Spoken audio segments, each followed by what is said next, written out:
नमस्कार सम्पूर्ण दाजुभाइ तथा दिदीबहिनी आमा बुवा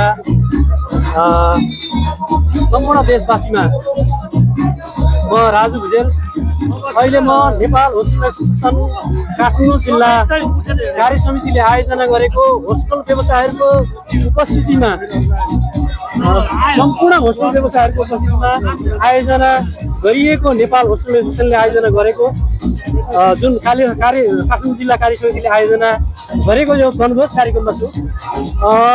यसमा म अहिले हजुर समक्ष काठमाडौँ जिल्ला पूर्व सल्लाहकार शिव पोखरेल ज्यू हुनुहुन्छ। उहाँलाई म छोटो त्यो पिकनिकको उद्देश्य र त्यसको भनौँ न त्यसको जुन पिकनिक आयोजना गर्नु वनभोज कार्यक्रम आयोजना गर्नुको उद्देश्य के हो भनेर म सोध्न चाहन्छु। एकचोटि शिव पोखरेल छ हजुर पूर्व सल्लाहकार पनि हुनुहुन्छ, यसमा अलिकति प्रश्न पुऱ्याइदिनु होला। नमस्कार sir. Nepal hostel association Neha अन्तर्गत काठमाडौँ जिल्ला कार्य समितिले आयोजना गरेको प्रत्येक वर्ष कहिले ललितपुर कहिले चाहिँ हाम्रो काठमाडौँ जिल्ला कहिले केन्द्रले गर्दै थियो। त्यो कार्यक्रममा अहिले चाहिँ काठमाडौँ जिल्ला कार्य समितिले यो गर्दैछ र आजको कार्य समितिले यो भव्यताका पूर्ण सफलता गर्दैछ र सफलतापूर्ण भन्दै गर्दा जति हाम्रो यसभन्दा पहिला 300, 400, 500 हुन्थ्यो भने अहिले चाहिँ जम्मा आजको अहिले मैले सूचना पाए अनुसार 280 जना मात्र भएको पाएको छु। त्यो चाहिँ मेरो लागि दुःख हो।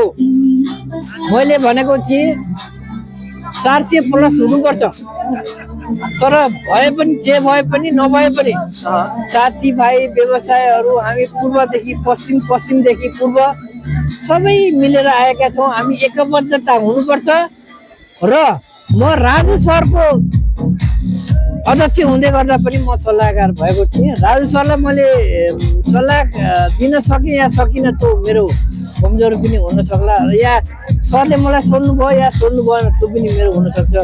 तर मैले अघि पनि यहाँ यो अहिले जुन चुनाव हुनु थिएन भनेर मैले भोलिन्द सर करुणा मेउलाई पनि सँगै राखेर मैले कुरा गरेको थिएँ। चुनाव हुनु भनेको सानो संस्थाको लागि घातक नै हो। त्यसले गर्दा चुनाव भयो ठिक छ, चुनाव भए पनि सर्वसम्मतिले चुनावलाई स्वीकार गर्नुपर्छ। त्यसलाई यो ऊ पर्थे भन्ने कुरो हुँदैन। त्यस कारणले यो वनभोज कार्यक्रम सफल भएको म घोषणा गर्छु र हामी केन्द्र जिल्ला सम्पूर्ण एकबद्धता भएर यसरी नै सधैँभरि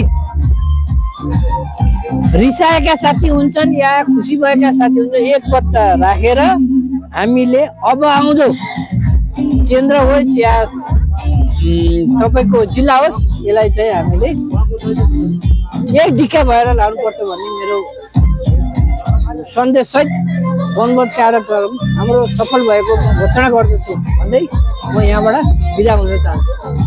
हस् सर, उहाँ पूर्व जिल्ला कार्य समिति सल्लाहकार शिव पोखरेल सर हुनुहुन्थ्यो। उहाँको भनाइ लोकतान्त्रिक विधि पद्धतिमा प्रवेश गरिसकेपछि हार जित हुन्छ र हार्नेले पनि हारलाई स्वीकार गर्दै जित्नेले पनि हार्ने जुन टिम छ उहाँहरूलाई पनि एक्सेप्ट गर्दै आत्मसात गर्दै हातेमालो गर्दै अगाडि बढाउनुपर्छ भन्ने सन्देश एउटा दिनुभएको छ। उहाँको सोच विचारको लागि धेरै धेरै धन्यवाद र राम्रो कुराको समर्थन गर्नुपर्छ र राम्रो सोच बनाउनुपर्छ भन्ने सम्पूर्ण होस्टल व्यवसायहरूको सिद्धान्त र विचार हो भन्ने जस्तो लाग्छ र यही नै हो वास्तविकता भन्दै बिदा हुन्छु। हस् न, नमस्कार।